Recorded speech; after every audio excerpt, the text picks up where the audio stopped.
Bom, nós estamos estudando aí a carta de Efésios. Essa vai ser a nossa quarta mensagem. Quando o Claudio começou a ler o texto, esse texto nós iríamos ler na leitura bíblica, Efésios 2, 1 a 10.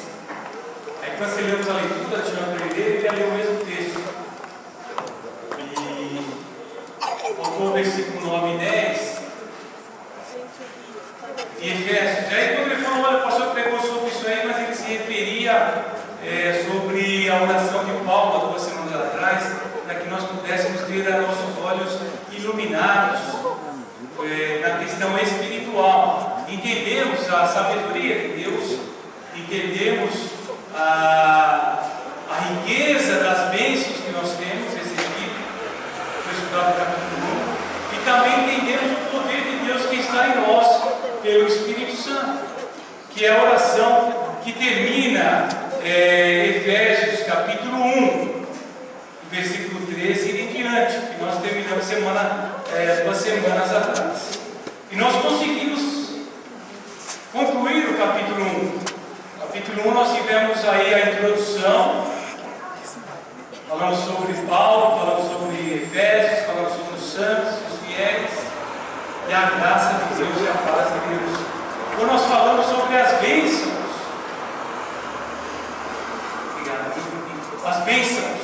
do Senhor que nós temos. Na semana passada, 6 bênçãos, e na semana retrasada, a oração de Paulo.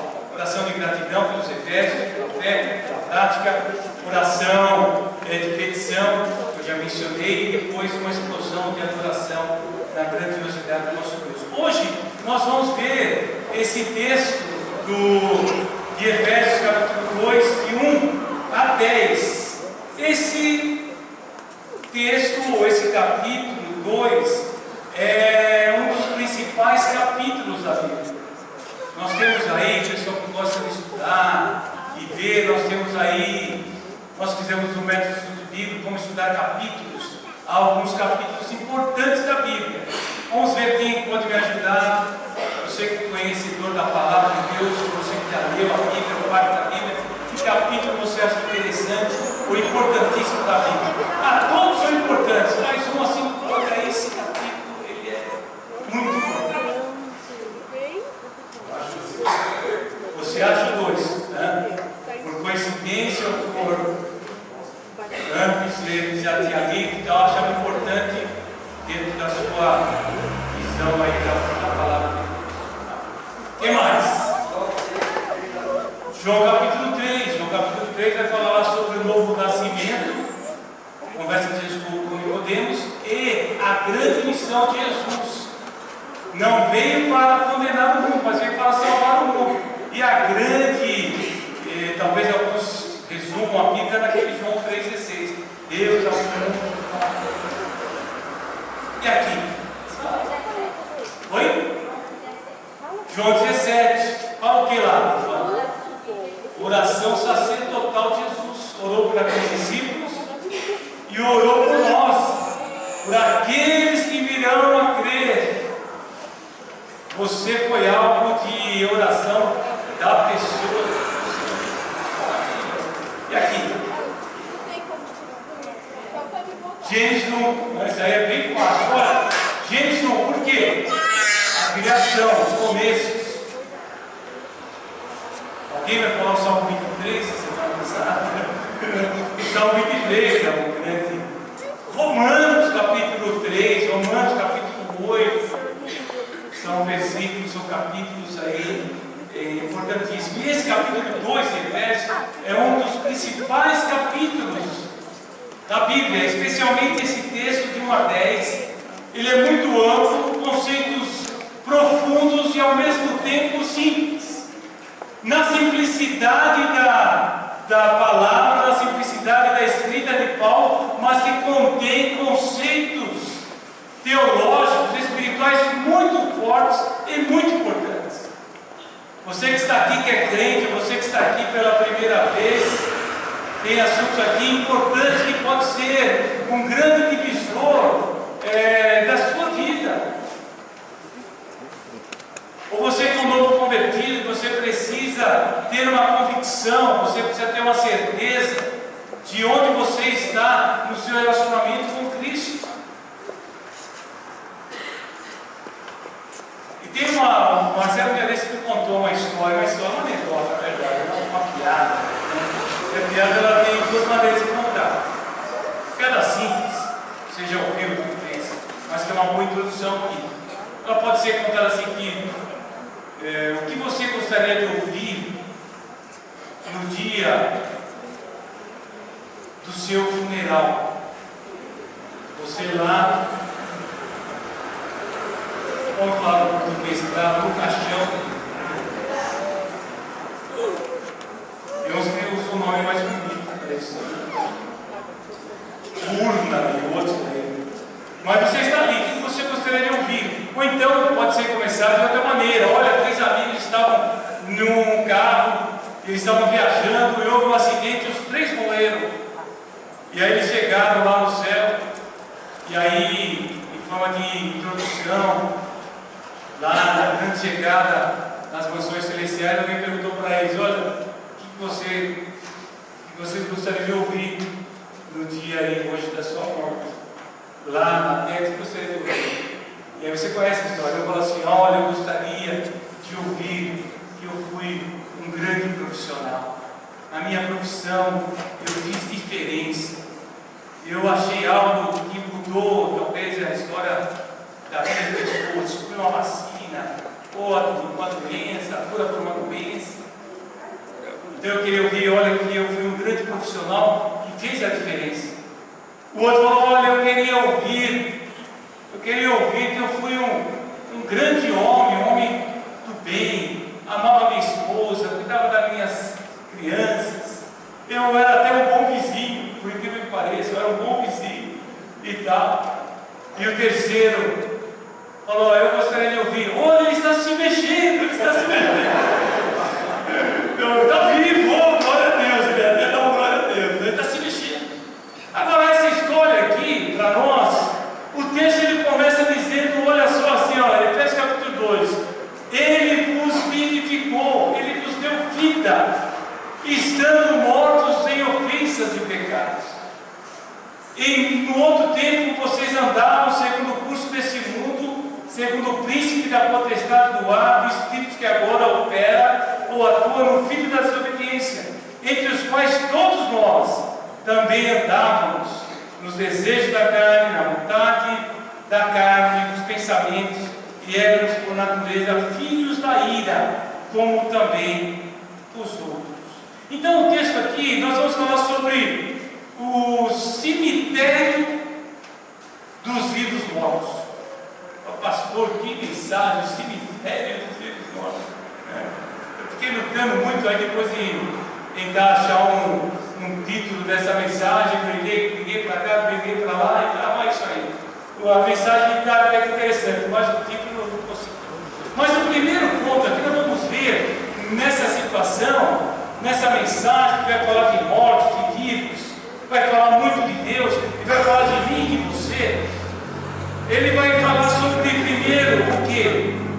As obras do pecado. As obras do pecado. As pessoas sem Cristo, elas são mortas. Mortas espiritualmente. O Claudinei falou isso aqui no início. Talvez na sua leitura de Efésios, ninguém falou nada sobre isso aí, só olhamos assim, ele e a Adriana.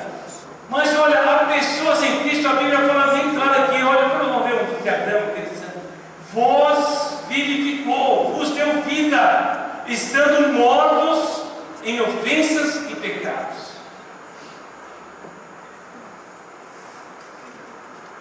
A pessoa sem Cristo, o que é uma pessoa sem Cristo?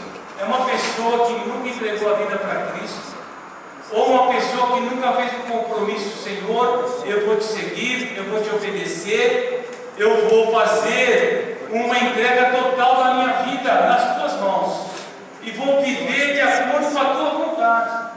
É um compromisso, colocando a sua fé, a sua confiança em Deus. É aceitar o sacrifício de Cristo, o sacrifício que Ele fez lá na cruz, morreu por nós, para nos dar vida, para nos dar o perdão, para nos dar a esperança de vida eterna, para nos dar hoje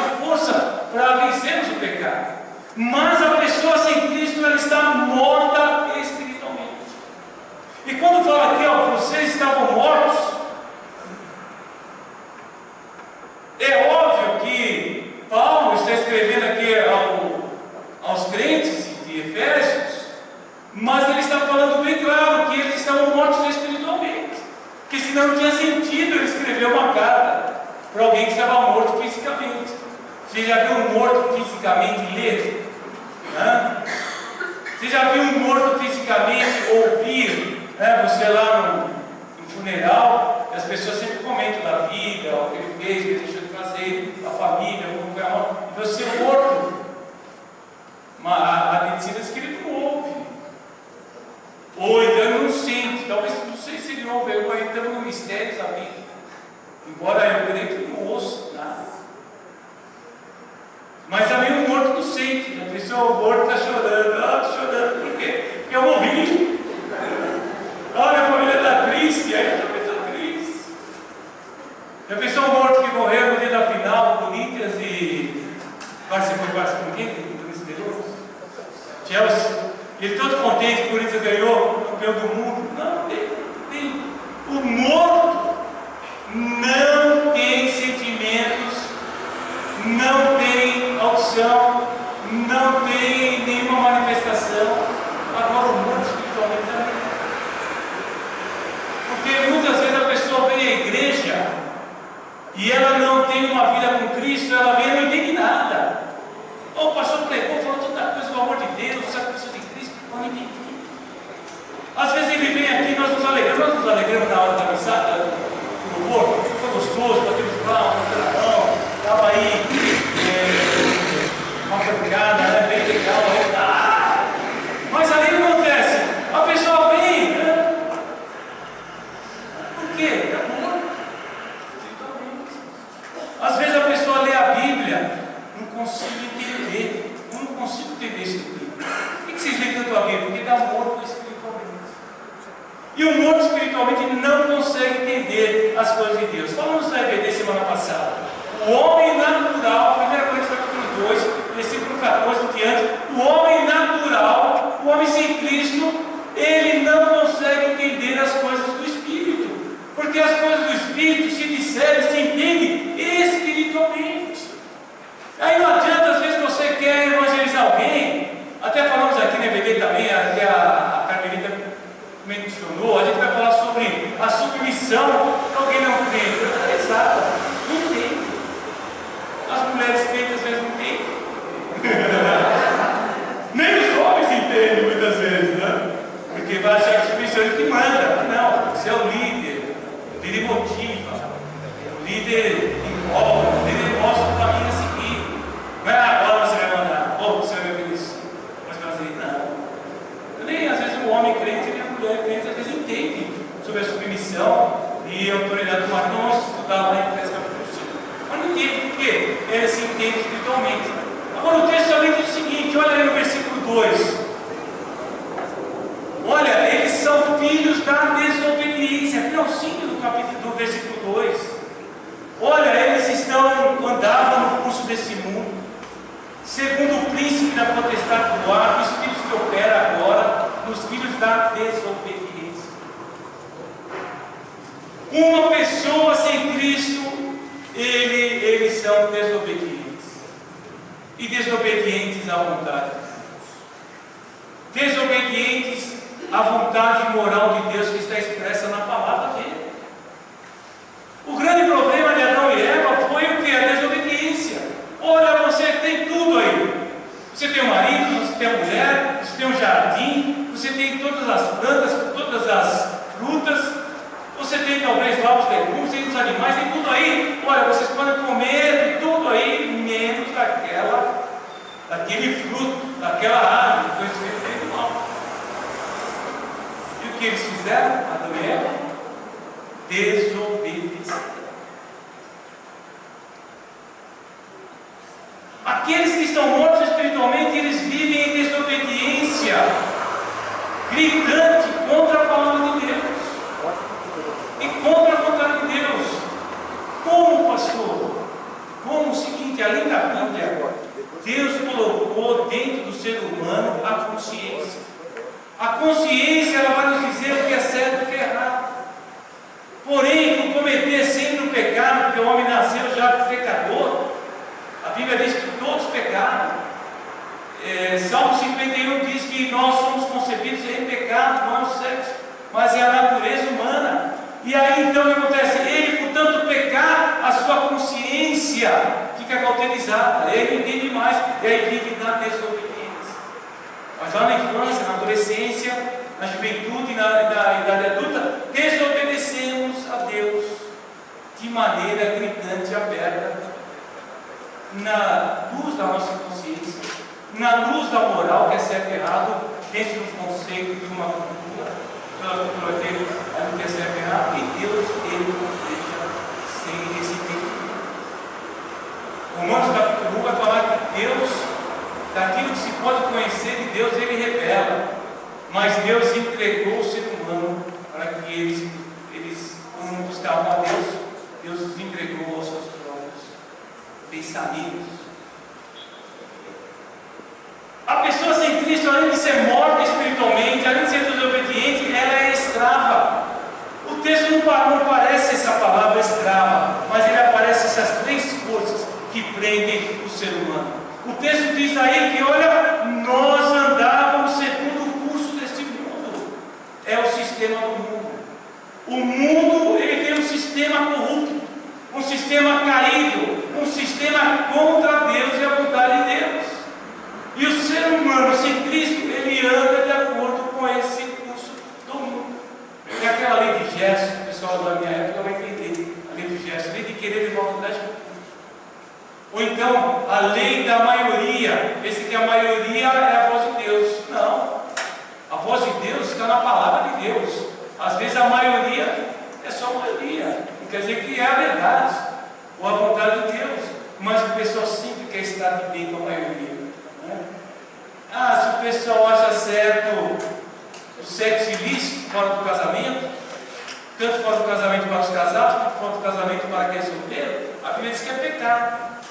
Mas a grande maioria fala que nada, gente. Nós estamos no século qual? 21. Nós estamos no pós-modernismo, onde não tem o que é verdade, o que é certo e o que é errado. E outra, a sua verdade não é verdade. Não, mas tem a verdade da palavra de Deus. Aí, para ficar bem com a maioria, tudo bem. Vamos praticar adultério, fornicação, sexo fora do casamento. Por quê? Porque é escravo do sistema. É escravo também, o texto diz aí que é escravo do quê? Do príncipe da potestade do ar, do espírito que agora opera nos filhos da desobediência. O que é isso? É o diabo. O príncipe da potestade do ar é o diabo, é o inimigo de Deus e dos crentes, é aquele que é o adversário, é aquele que é o acusador. Não que ele esteja prendendo todos ele fisicamente, porque ele não é onipresente como Deus é. Deus está em todo lugar, o diabo não, mas o diabo tem também os seus.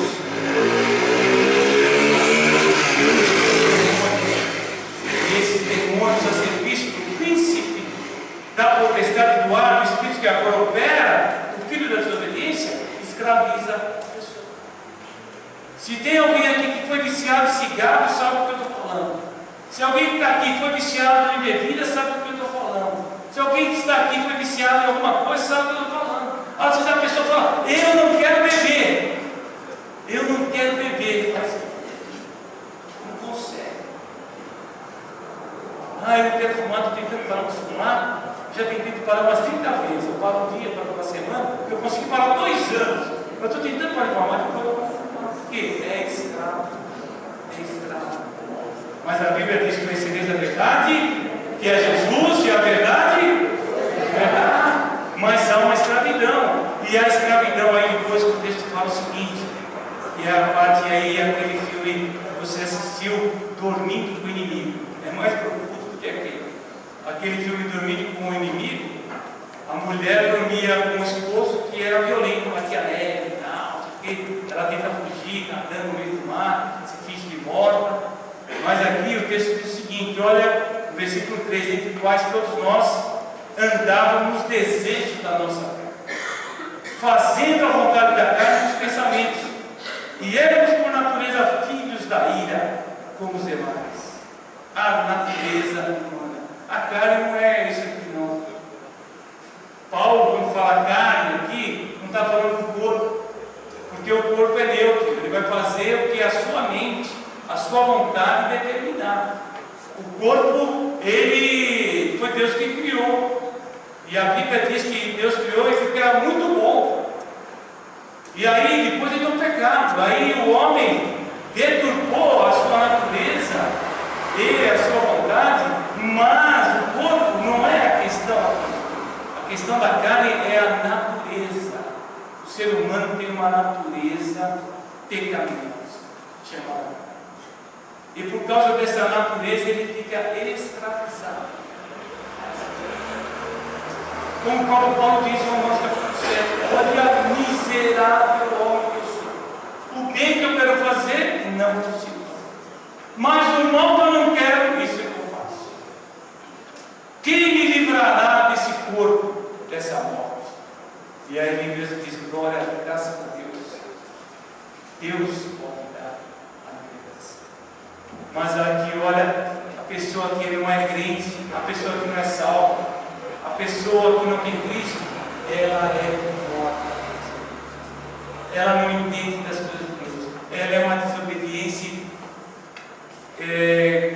direta contra a Deus, quebrando o princípio da consciência e da palavra e da moral. Ela é escrava do pecado, ou escrava do mundo, escrava do diabo e escrava da carne. Fala assim, mas pastor, isso é muito duro. Você quer que eu faça o quê? Rasgue a Bíblia? Eu posso até rasgar aqui. Eu tenho outra Bíblia. E a outra coisa, eu rasgo aqui, mas a Bíblia passará os céus e a terra, mas a minha palavra não vai passar. A palavra de Deus é a palavra de Deus, ela é imutável.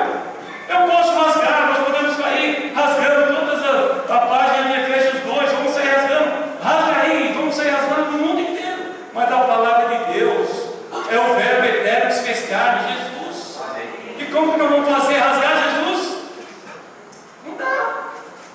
Então, meu irmão, minha irmã, você tem que ler a Bíblia e falar, Deus, ajude. É a oração de Paulo semana passada. E que nós cantamos, abre os olhos do meu coração, abre os olhos do meu entendimento.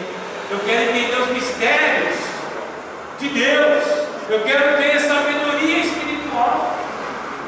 Que eu posso estar equivocado. E hoje é muito comum isso aqui. E nesse movimento pós-moderno, é muito comum. Você deve questionar o que eu prego. Você deve questionar o que eu prego. O Beto prega aqui, a senhora prega aqui, o Mano prega aqui. Os pregadores pregam aqui, você deve questionar. Mas você deve questionar na palavra de Deus. Você tem que aprender o que é regras de interpretação, o que é hermenêutica. Você tem que orar muito para entender, ver outros textos, outros pregadores. Olha, esse meu comentário, é isso mesmo que é aquilo. Porque eu mostro que minha Brasília, eu não concordo com isso aí. Tudo bem, não tem problema. Aí é uma responsabilidade sua. Minha responsabilidade é pregar toda a vida. E eu vou ter que dar conta maior a Deus. Mas você vai entrar no conforto de Deus. Você vai se resolver com Deus lá no teu. Aqui, gente, eu vou ter que parar só aqui já. Eu falei, eu queria pregar 30 minutos. Se eu pregar só, mais 10. Aqui é mais difícil ainda. A pessoa sem Cristo está condenada. E ela está debaixo da ira de Deus. Quando eu pergunto isso daí, mas por Deus é amor, é verdade, mas o que livra era Deus, o amor de Deus era a justiça. Mas há uma ira de Deus. Por exemplo, por que Deus destruiu Sodoma e Gomorra? Por causa do pecado, a ira de Deus acabou com aquelas duas cidades. Por que Deus acabou com aquele mundo anterior do dilúvio? Por quê? Por causa da ira de Deus. Deus ele estava irado por causa do pecado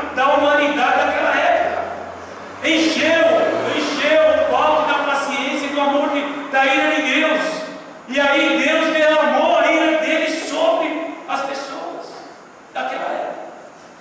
E Deus, gente, na condenação final, ou no julgamento final, Deus é amor, mas o amor dele vai ser manifestado naqueles que acreditam na obra de Cristo. Porque aqueles que não acreditam, infelizmente, a ira de Deus vai estar sobre eles. E haverá uma condenação. Olha esse texto lá de João capítulo 3, o grande capítulo da Bíblia. Vamos todos ler juntos aqui? Aquele que crê no Filho, mas aquele que não crê no Filho, não verá a vida, mas gente, isso aqui é o versículo para a gente estabelecer na base. Porque o texto diz o seguinte: quem crê tem a vida eterna. Glória a Deus. Eu creio, eu entreguei a vida a Cristo, eu fiz um compromisso de seguir a Cristo. Quem tem o Filho tem a vida, eu tenho a vida eterna, tenho essa convicção. Quem tem essa convicção, diga amém. Agora, muitos não têm o Filho de Deus, não acreditam. E olha o que a Bíblia diz: a ira de Deus permanece. É sério. Isso aqui deveria lutar o nosso coração. Isso aqui deveria nos levar a evangelizar. Isso aqui deveria nos levar a fazer, contribuir para pregar fora de São Paulo, no Brasil e no mundo. Porque as pessoas em Cristo estão debaixo da ira de Deus. E nós que amamos a Deus e amamos a criação de Deus, deveríamos ser impactados, ser chacoalhados por essa mensagem fora de série, dura. Mas quando nós não temos o tamanho exato do nosso perigo, nós ficamos assim, ó. Por quê? Tem a ideia do perigo de ele estar debaixo da ira. Deus é amor, mas ele não poupou o mundo antigo. Deus é amor, mas ele não poupou sobre o novo. Deus é amor, mas ele não poupou muita gente por causa dos problemas da natureza, furacões, fogo e tal, e não vou poupar no dia da. Agora, nós vamos parar nesse gráfico aqui, semana que vem. Isso aqui você já conhece o texto. Qual é a constituição do ser humano? O ser humano tem aí essa parte, você olha aí, alguns têm essa forma mesmo, tá bom? Isso aí é o corpo humano. Tá bom? Esse aí é o corpo humano. Eu estou ficando parecido com isso aí, principalmente aqui no corpo. Tá bom? Mas o corpo humano, ele se manifesta pelos 5 sentidos, certo? Tudo que você faz envolve um ou mais dos sentidos: audição, paladar, tato, tá bom? Você tem aí o seu corpo. Agora, o ser humano também é alma. A alma é o intelecto. Você pensa. A alma é o conjunto também das emoções e da vontade própria. Intelecto, emoções e vontade própria. Eu sempre gosto de brincar que o homem tem vontade própria, até se casar. Aí acaba a vontade própria. Ele tem que fazer o desejo da mulher dele e a mulher o desejo do marido. Está lá em Coríntios 7. Tá bom? Então, David, Tainara, tá bom? Vocês têm vontade própria até março? Até março. Já está acabando também, né? Quando dói, já está acabando. Tá bom? Mas então, corpo, alma e tem a parte espiritual. Só que o ser humano, ele nasce com essa parte espiritual morta. O espírito do ser humano, a Bíblia nós vimos lá, vocês estavam mortos. Mortos. Mas, olha, tá aí, eu fiz esse desenho de altar e Deus tem habitado os seus. E o sangue de Jesus Cristo nos purifica de todo pecado e nos dá uma nova vida. E se alguém está em Cristo, é uma nova criatura. As coisas velhas passaram, tudo se fez novo. Agora, o que acontece? Olha isso aqui, ó. O que acontece? Então, e olha o Espírito de Deus, ele tem morro. E aí você tem uma. É isso que é o ser humano. Agora, por isso que tem alguns princípios da palavra de Deus que faz essa distinção entre o crente e o não crente, aquele que crê e aquele que não crê. E é porque o homem sem Cristo está morto, está na desobediência, está escravo, e ele então não pode viver a vida que agrada. Mas as obras de Deus por nós. Nós vamos terminar aqui rapidinho. No capítulo 4, versículo 4 de Efésios 2, diz: mas Deus, que é riquíssimo em misericórdia, pelo seu muito amor com que nos amou, estando nós mortos nas ofensas, nos vivificou juntamente com Cristo, pela graça sois salvos. Nesse versículo 4 e 5, na hora que nós fizemos a leitura, eu destaquei lá amor, misericórdia e graça. Eu havia de aí palavras chaves do Novo Testamento.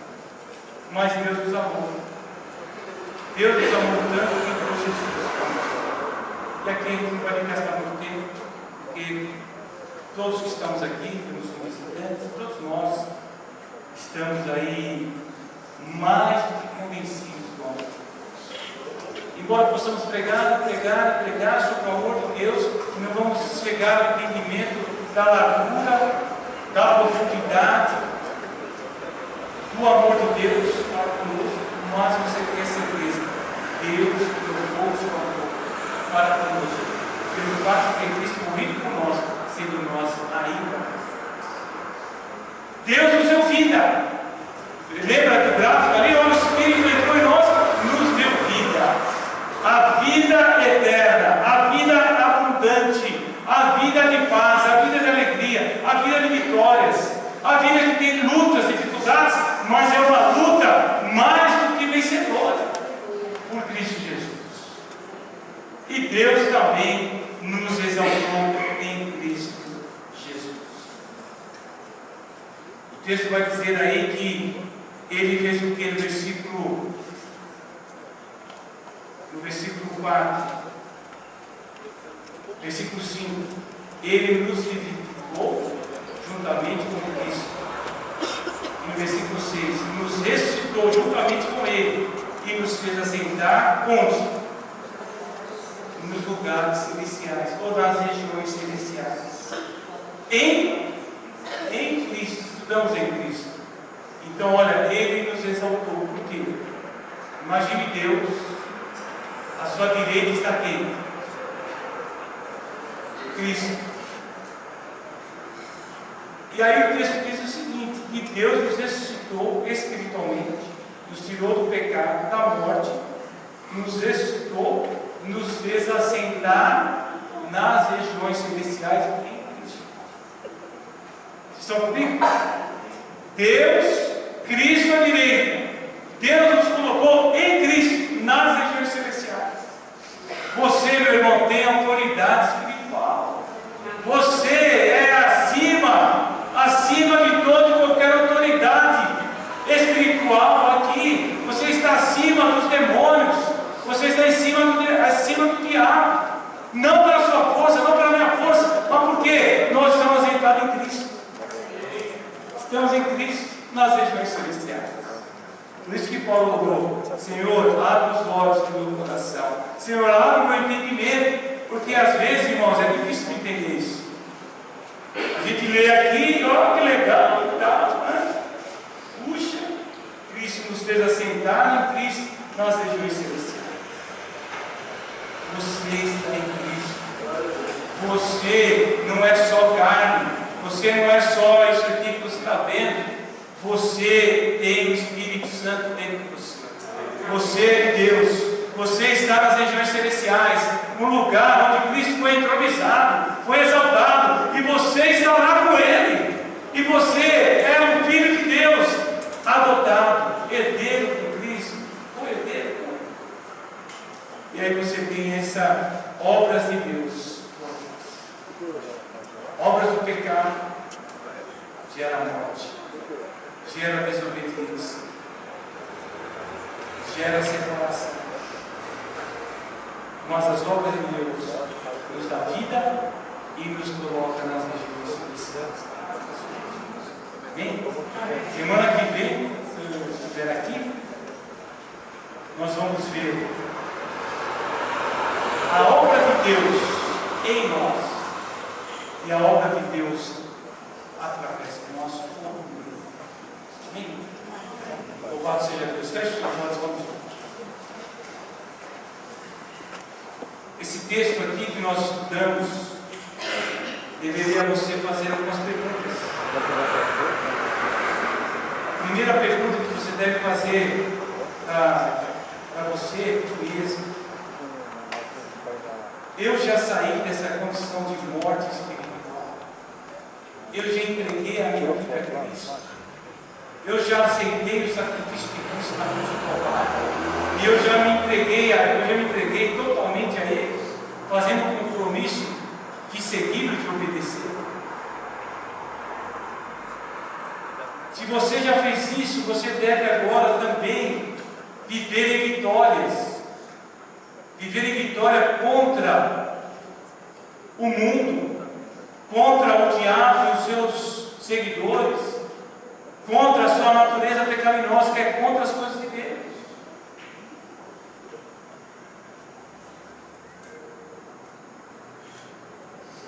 Você que talvez está aqui, tem dúvida da sua salvação, talvez você nunca entregou a vida a Cristo. Deus te ama, tem um plano maravilhoso na sua vida, e Ele quer te tirar dessa situação de morte, de separação, de estar debaixo da ira de Deus. Quem crê em Cristo tem a vida, mas quem não crê, quem não aceita, está debaixo da ira de Deus. E você pode crer, você pode ficar tranquilo. Deus te ama, Deus quer te dar vida, e Ele quer te colocar em Cristo Jesus nas regiões celestiais.